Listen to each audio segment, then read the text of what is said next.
Thank you very much. And I have to remember to change my picture because it was 5 years ago already, so thank you. It's really great to be here. A week ago, actually less than a week ago, I was in Santiago de Compostela, so at the really western point of Europe. And I have to say that the weather was just as good as in Tallinn. So thank you very much for organizing this today. So my presentation, in a way, is going to be following on from the last two speakers, with obviously a few differences, but as the head of the WHO Collaborating Centre for Healthy Urban Environment in Bristol, we are really focusing on three things in a way which is the notion of place as a determinant of health, the notion that it's actually people that matter a lot, and also the fact that it's about participation. So there's three, I think you have to remember 3 words by the end of the day, and these are my take on them, no pressure. And it happens that these 3 words are, the 3 Ps, are part of the World Health Organization Healthy Cities program, phase 7. There are 7 Ps, well that works, 7 Ps, that works in English, but 3 of them are place, participation, people. So it will be a kind of recurrent theme in my presentation. So the importance of place shaping for health and well-being, and I'm going to talk about evidence-based, but also I want to maybe move on the debate to actually talking about solutions. And solutions, they are not ready-made. I will give you some examples of what cities have achieved in Europe to promote healthy urban environments. But at the end of the day, also the message I want you to remember is that as health promotion practitioners, you have a role to actually influence urban designers, promoters of buildings, developers, architects, and also the public sector, policy makers, and planners, urbanists. Okay. So what I will cover, the evidence-based, very quickly. I don't want to do that too much. I assume that my presentation will be available then for people to look at anyway. So if there'll be quite a bit of references or tools that you can use or that you try to promote. But I'm sure, just briefly introducing them, you can go back to the presentation later on. The international and the national drivers to do something, because really in the kind of healthy cities agenda, now the UN Habitat are really promoting this idea of healthy city and healthy urban environment. So that is really great news. Then solutions at the local level that some cities in Europe have taken to promote a healthy urban environment, but also, again, this message that not one solution fits all. And at the end of the day, it's more the process of making policies at the local level, making sure that health promotion practitioners, the communities you represent, and actually the communities, the local people, are actually also involved in decision-making for their own, to shape their own urban environment. That is the most, I think that's the most important message. So all these ideals I might present, just don't think necessarily about them. It's about how you involve local people in policies. And then finally, the role of phase 7 of WHO Healthy Cities, which maybe not everybody is aware about. WHO Healthy Cities is a program for WHO Europe, and it really brings together about 100 different cities which change good practice on various aspects of policy making. And one of them, again, it's about urbanism, it's about good planning. So, the evidence base, obviously one very important thing is through, urbanization has brought really good things. It has brought the fact that we are using land resources very effectively, so regrouping people. Urbanization has helped also promote really progressive politics. I mean, if you take, for instance, the Brexit debates in the UK, all these big cities, London has really voted to remain in the EU because, they know that it's a good thing. It promotes healthy healthy and environmental standards, whereas more rural areas are not as keen on Europe. But at the same time, urbanization has brought some obviously issues with air quality, impact on air quality, noise levels, and social injustice as well. Definitely a problem for urbanization. And then what is important in this debate to remember, especially, it's that we need to think in terms of health equity all the time. So everything I'm going to present, has got to have a health equity dimension. So when also you promote the message of healthy planning to your planners, to your architects, it's not just healthy planning for all, because in a way, the richer in society will always find a way to be healthy. It's more think in terms of the need of specific target groups, the poor, the elderly, the children as well, who haven't got necessarily a choice imposed by other people for them. So we use a lot this visual aid, which is the health map, which refers, in a way, if you want, to the WHO 1948 definition of health. Health is a state of complete physical, mental, and social well-being, and not merely the absence of disease, of infirmity. So basically, this map is trying to, and I think that's what I'm doing, yes, it's moving the debate from medical health, which is about our genetic makeup, people, to actually lifestyle, community, local economy, and also our activity, the built environment and the natural environment. And all these are seen as determinants of health. So it's not just medical people, public health people who need to promote health, but it's also educators, people in architecture practice, people in planning, and also environmental health and environmental management people, for instance. But health is taken out of medicine and brought into society through this idea of the wider determinants of health. So we use this health map a lot, and local authorities, especially in Britain, use it a lot to actually try. The public health sector is trying to influence other sector. So that is a really good one. And it's actually translated in a lot of languages, so I'm sure there would be one in Estonian and in many countries. Again, as health improvement, you have to,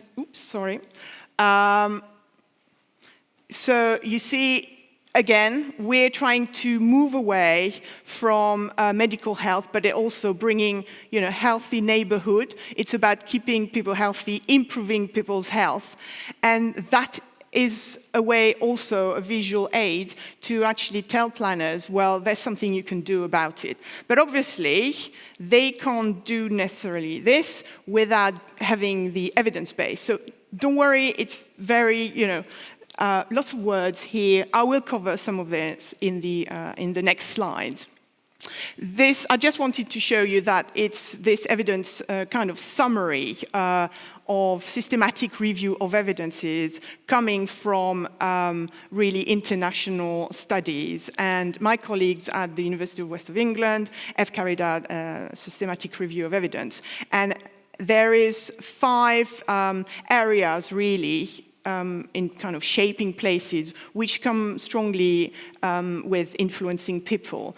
And one of them is, it's about neighborhood, housing, transport, open spaces, and then sustainability. So I'm just going to cover this really quickly. Neighborhood design is really important because at the end of the day, that's where communities are formed, communities of places. And there's lots of evidence showing that this level, this scale of a city is really important for physical, mental health, and environmental health as well. In a way, that is the place where we can maximize opportunities for social engagement and active travel. So that is good also for the environment. Active travel, that means people getting out of their cars and cycling and walking. Neighborhoods are really good also to shape people's or to influence people's behavior. So there's a sort of kind of social engineering, but at the end of the day, we want to offer the opportunities for people to make the right choices and offer them the ability to live healthier lifestyles. So neighborhood design, really important. And obviously that's the realm of master planners, of local authorities, of planners in a local authority. This is an example, very personal, because my parents used to live in the middle of nowhere. On the index of walkability, their neighborhood was 0%, 0% walkable. Then my father developed,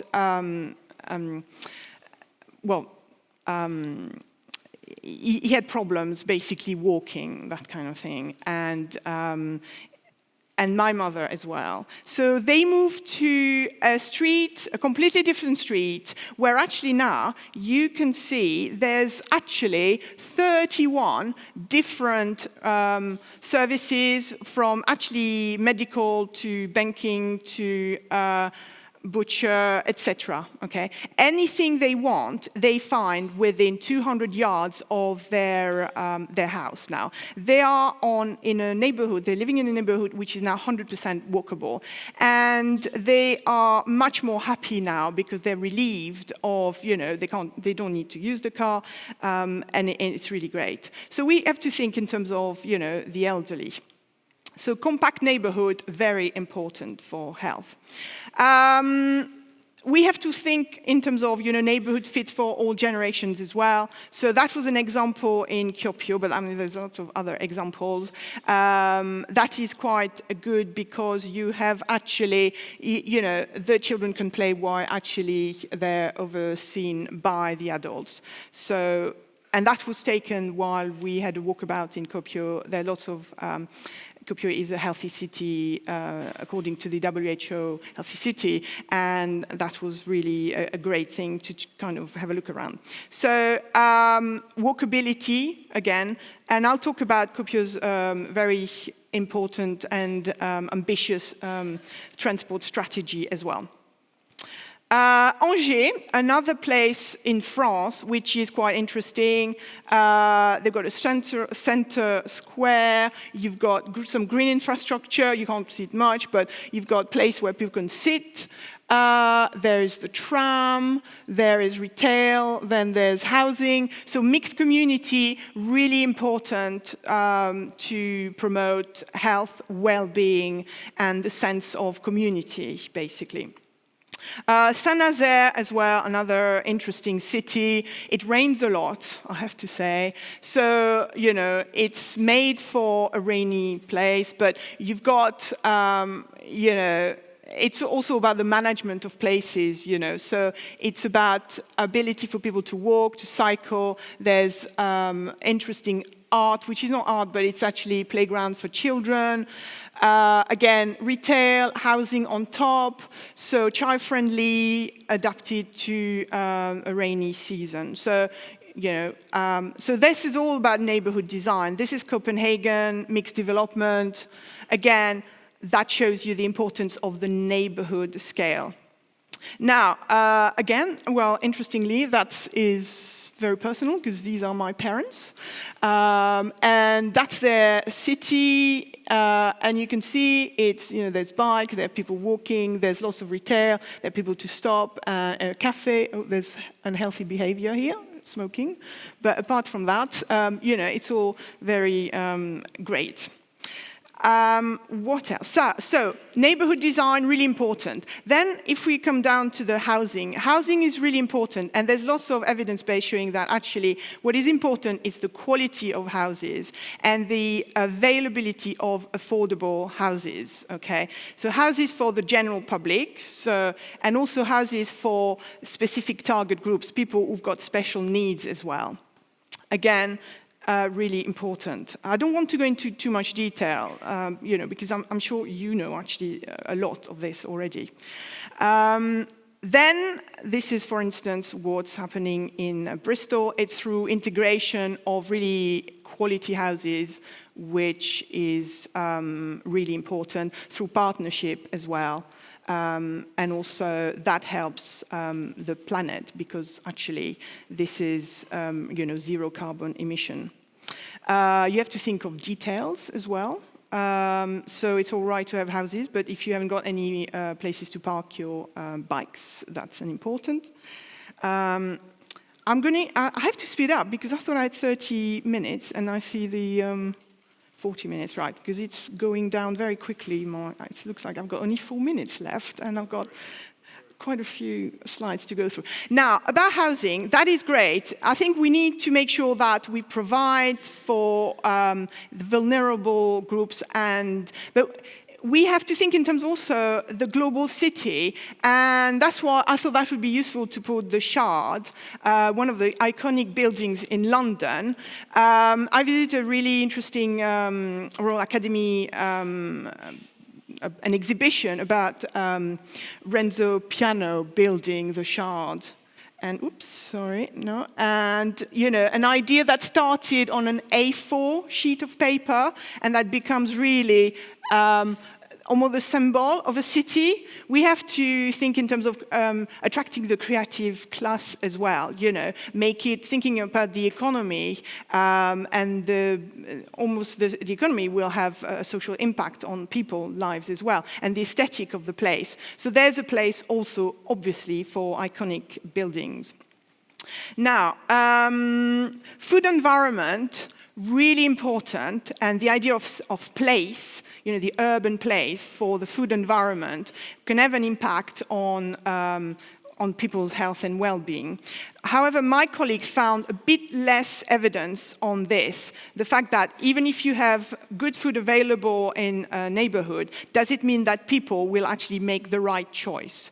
So when it comes to food, one important thing is to think in terms of a system. And there is a very interesting system map. I don't know if you know this map, but it's the Obesity Systems Map, which was developed back in 2007 with a few researchers for the Government Office for Science in the UK. And they identified actually the food system, and you see it's very complex. Underneath these 7 areas, there's massive, it's incredible, the factors. However, in terms of the planners, the architects do shaping place, there is a role for them to actually promote healthy food through, in a way, activity environment and individual activity, because healthy food, it's about, for instance, allotment, offering farmers market in cities, offering the opportunity for people to do gardening. So actually there's a spatial dimension to this, beyond the idea of just good food. Obviously, food production, slow food, gardens, etc. And that links also to the health of the planet, because it's about pollination, it's about actually offering, green infrastructure in a city. So that's good for the planet, it's good for people. And obviously, food consumption, it's about limiting maybe the hot food takeaways, junk food outlets in cities as well. So, that's an example of green roof. Also, that's very good for cooling buildings. So that's in Copenhagen, for instance. Ooh, my parents popping up here again. That's an indoor market in their town. Really important. Fresh food at the heart of the town. And that's a place for people to meet, because there's cafes next door, and I think it's really quite an interesting thing to do. And it's also covered, so any time of the year. Right. What else? Now, another area very important for which there's evidence base is natural and sustainable environments. And I think the previous speakers have mentioned that, the importance of green infrastructure in cities because they cool streets and they offer shades for children to play, and it's all very important. And it also helps people health and well-being, because if you've got a park near your house, you're more likely to go and walk and use the park, maybe to commute, maybe to meet people. So this is really important. That's an important, it's a new development in London, really thousands and thousands of new houses. And there's also green infrastructure, which is used for playground. It's near the Thames, so this is an important also for limiting flooding as well. So it's both a community amenity, but also it serves, again, for resilience in this area of climate change. So green infrastructure, really important for the planet and for health of inhabitants. Oh, that was Royal Academy. There was this idea, again, an example of green roof developed by Renzo Piano, again, for the Academy of Sciences in California. So I thought I would slip this one in. Transport, again, mentioned by a previous speaker, really important. And planners and transport planners have got a role to shape the city to make sure that actually it promotes active travel and not just cycling, but walking, because, if you think in terms of cycling, not everybody is able to cycle, not everybody owns a bike. So you have to think of pedestrians in a way foremost, first and foremost. And it's good, obviously, to tackle climate change, reducing carbon emissions. So I've walked around Cambridge, again, another UK city, and I was amazed. It's, I think, the first UK bike city in the in the UK. It's great, and when they run out of bike spaces or parking spaces, then they chain their bikes to the railings, But Cambridge, it's hugely middle class, high income, intellectual, flat, very progressive people living there. So you have to make sure that, in a way, you send a message about active travel to the rest of the country as well. And it's not necessarily the same. I know some places, even in London, where you could not chain your bike to a railing, So it makes it difficult already for people, you have to think, well, where will my bike be safe?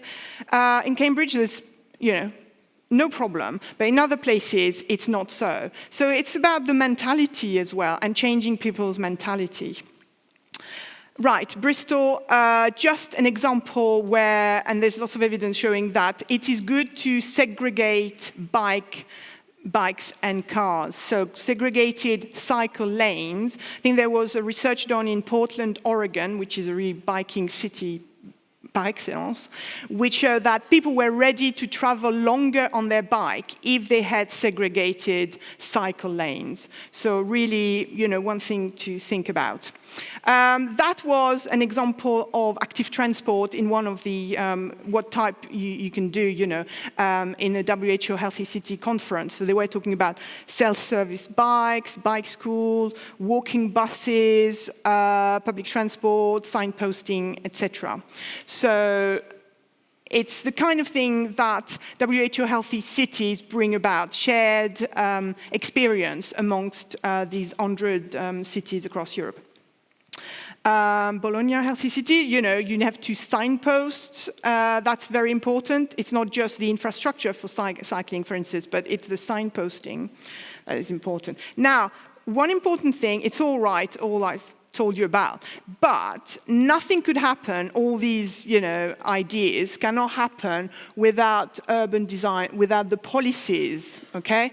So we need mixed development, we need transport infrastructure, walkability, and it's really through policies that this can happen. It just doesn't happen like that, And that means you need to convince the elected councillors, you need to convince the government, of the strength of the evidence base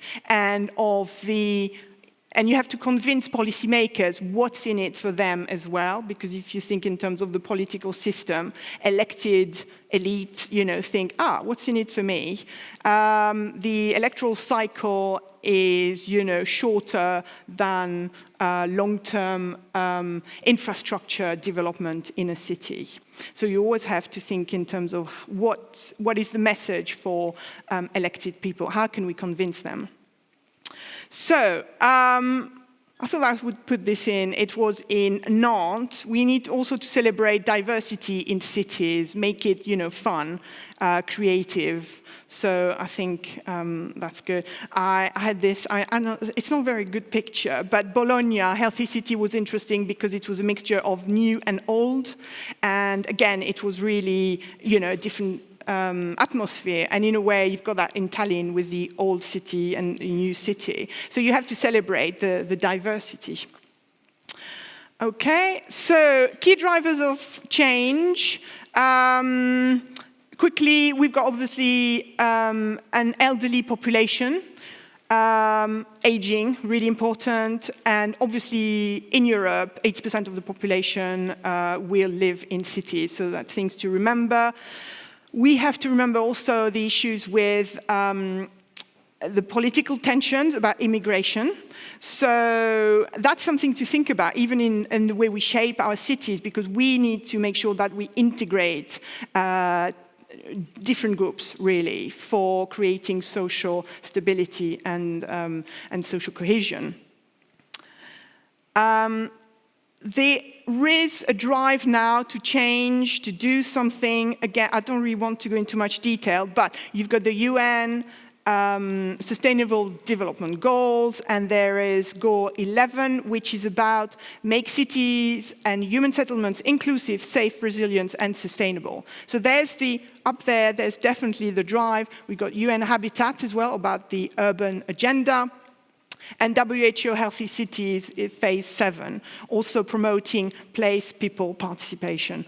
So I don't want to go into too much detail. That's Sustainable Development Goal 11. It talks about everything I've talked about before. It's about green infrastructure, housing, resilience, green and public spaces, resource efficiency. And it talks, one thing that's important, it's about capacity for participatory, integrated, and sustainable urban settlement planning. So remember this participatory element, because at the end of the day, it's, as I repeat myself, it's not about looking at good examples. It's actually how you engage with communities, how you represent them as health and public health experts with your political elite, with your policy decision makers, and with planners and urbanists. So it's almost, the process is almost more important of what I'm saying than actually all these examples. Quickly, what some cities have done, so the process, again, in Nantes, they're redeveloping a really wide district, and it's all about the master planning. So it's about the city, the public authority, working with the private sector, with architects to develop the district. But it's actually the public sector, with the consultation of the public, to decide what is happening, rather than private developers telling the public sector what to do. And that is really important. Nantes, again, shared spaces, so trams, walkers, cyclists, really important. They wanted to create this, I think they call it in French, la ville paisible, the peaceful city. And the idea was sold literally, and you go to Nantes and there's hardly any traffic, car traffic, but there's lots of people around still. So that is great. In Stockholm, I can't pronounce this, Hammarby Stadt, I'm sure you probably can pronounce it much better than me, but it's a district where actually the policy there has been integration of urban planning through integration of resource production, natural resources, so electricity, gas, waste recycling. Also the integration of transport, building, infrastructure. So you make it sure that this district is almost autonomous when it's in terms of movement and activities and production of resources and use of resources. But also, it's through master planning. So again, the public sector imposing standards on the private developers. That is always, a key aspect. Okay, not very sexy slide, but it's about the West of England Joint Spatial Plan. In England, we only have local authorities. We haven't got a regional level of authority, but a regional level of authority or decision-making is really important for structural, commuting to the city, so it's about transport infrastructure. It's got to be decided at the right scale. If a city is too small, it's got to look at collaborating with other cities or other local authorities. Otherwise, there's going to be lots of issues and competition between local authorities. So you need to have strategic decision at the right scale. That's one I've mentioned before. It's about zero carbon emission design, building, but this could only happen because there was some investment from the local authority, because there was some public-private sector partnership. So again, the imposition by the public sector of strong norms and standard on the private sector. Because at the end of the day, the private sector is here to promote the interest of the private sector and their shareholders, and that's fair enough. That's what they're doing. They're promoting economic activity. But at the end of the day, it's the public sector, planners, and local elite who have to actually impose standards on the private sector. Copenhagen, you probably know about it. Really cycling city, again, really important. I hear that actually maybe the share of cycling is going to drop because they're introducing a tram. But in a way, what's good to remember, do you really want to be the best at cycling? Or do you want to be actually quite good at everything? I think you don't need to be the best at offering cycling in your city. You want to actually to offer a range of solutions for the diversity of the population. So it's about walking, it's about cycling, it's about public services, buses, trams, etc. So don't necessarily look to be the best at something. You just offer the range that will meet the need of your local population. Copenhagen again. Home zones, you probably have them. I mean, we've got them everywhere in Europe now, but it's sharing spaces between cars, making sure that actually we reduce the use of car. This was a change in Brighton in England again, where a really unappealing high street became a really good area for people to meet, to walk. Very good for retail, because people would just have the time to stop and go in shops and buy, and good for coffee shops as well. So that really has increased the population. This is obviously a very small example, but that change in the city layout has really attracted a lot of walkers and economic activity, which is great. Cardiff make a really strong partnership between their public sector, the public health department, and planners, and that's really very important all the time. In Bristol, they took the view that they should collaborate with the WHO Collaborating Centre, so with my research centre, and we work together to develop a health impact assessment policy that all large development of more than 100 houses would have a health impact assessment. So it's really important, because in a way a health impact assessment should also be participatory, so that bringing in consultation with a focus on health and well-being to the planning process. Salford City, they tried to limit the number of hot food takeaways near schools. So it's about actually policing the economic activity. It's not really to stop economic activity, but it's to police and to also offer more, well, trying to offer more healthy layout or outlets to local people. An example, that is in London, there was this river which was absolutely filthy, and it became really haven for peace and tranquility and green infrastructure. That was in advance of the Olympic Games in 2012, and that was through the planning system, again, imposing green infrastructure in the local planning system. So again, this is driven by the local authority. Okay, Vauban, Freiburg, I don't know if you've heard about it, but it really is promoting green values. But Freiburg is really interesting because there is a kind of civic or a society. Well, people are very green over there, so they decided to actually participate in the shaping of their city.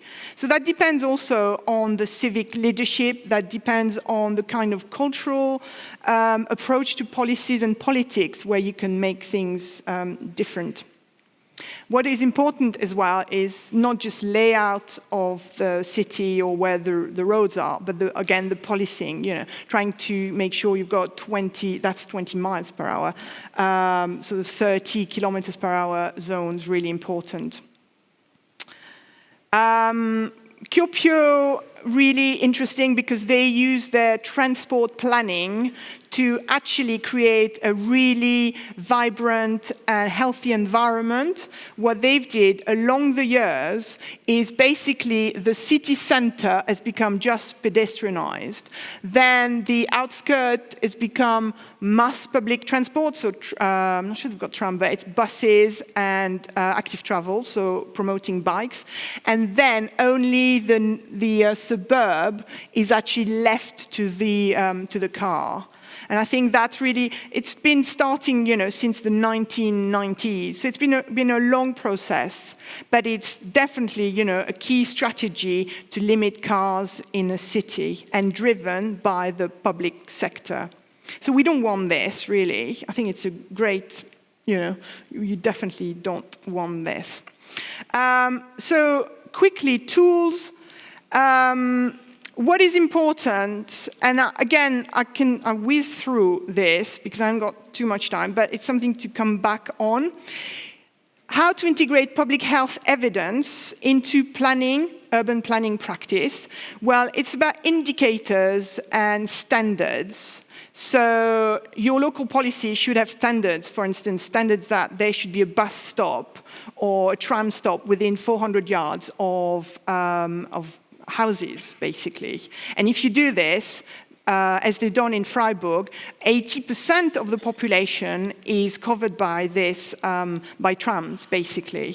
And it's very walkable because it's about 400 yards, 400 meters. So very important. And then there are a range of tick box lists or kind of benchmarks available. And I'm only mentioning, I'm really sorry, but I'm mentioning those which are in English because that's the one we're using. Some of them are Americans, but they cover, if you look at the question they're asking, they cover all these scales that I've mentioned, the houses, the kind of neighborhood level, the city level, transport. So you've got, for instance, Building for Life, where they talk about neighborhood, they talk about creating a place, and street and the home. So there are a series of questions. So in a way, for public health practitioners, if you look at these questions, they make perfect sense, and they can guide you to actually help designers and planners to actually make the right choices. There is a healthy urban planning checklist. I think, well, that's English. So, okay, they're all almost the same, you know. I think lots of organizations are thinking they are reinventing the wheel, but they all cover the same dimension, the 5 elements I've covered: housing, neighborhood design, food, transport, and sustainable and green infrastructure. So you've got building healthy places, you've got the healthy urban development checklist, again, the same: healthier home, healthier communities, and I'm sure you will have some in Estonia. Healthy and sustainable places. I can't remember which one is this. Some of them are WHO, some of them are UN as well. Health impact assessment is a great tool. WHO is promoting health impact assessment. The idea is that, in a way, the Green Lobby has done quite well to impose environmental impact assessment, which is really available around the world these days. But it means that, in a way, our wildlife can be actually more protected than our children.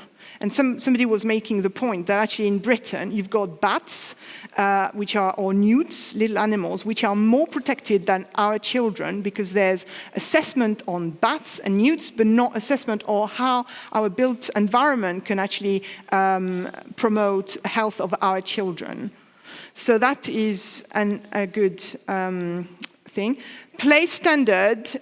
Again, it brings together, it's an easy tool to look, and there's a website there which is promoted by WHO and which is useful to use by public health practitioners in collaboration with the community to actually decide what is good for shaping new urban areas or shaping areas of cities which are going to be redeveloped. And what else? Another benchmark which is really important, it's about building with nature, a benchmark for green infrastructure. And if you have a look at it, it's for green infrastructure in cities. What should we do? And all these are really based on the evidence base that I've mentioned before and that previous speakers have mentioned. So beyond this, there are really tools to really help you create the dialogue with your planners, with your elected politicians, to say, hey, that's what you need to do. And it's not telling you what should be there, but it's just to create a dialogue, participation. So I'll just move on. This is, again, okay. And then phase 7, healthy cities. Again, this program of WHO, which is really developing, the idea that places are very important. What's important? I've just thought a few pictures with me in. It's about sharing experience. Talk a lot amongst yourself and with planners. You need to make sure that the knowledge you're bringing to planners is understood as well. Because often what I found in my work is that public health people have got a really clear scientific knowledge. They know what is right, how to make sure that a city is healthy. Unfortunately, what they don't understand is the policy and political requirement of the planning system and the insiders' politics and how the planning network and the urban planning agenda is developed. So you need really to talk, to develop cross-sector working. I think that was the last Belfast WHO Healthy Cities Conference. I don't know if you can see it, but we danced a lot. So that was really good to create this sense of, community. And then that's one of the mayors of healthy cities with me back in Belfast. So the idea is that, what is really important as well is researchers, the academics, working with practitioners and with politicians. The three should work together, so there's a strong dialogue.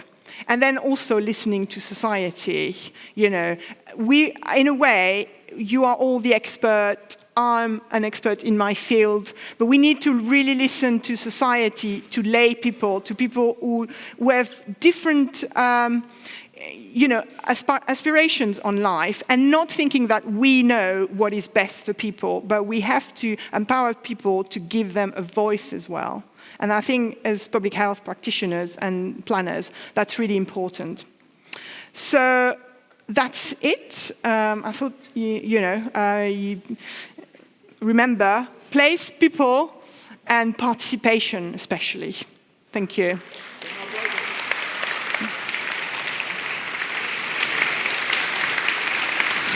Thank you very much. Thank you.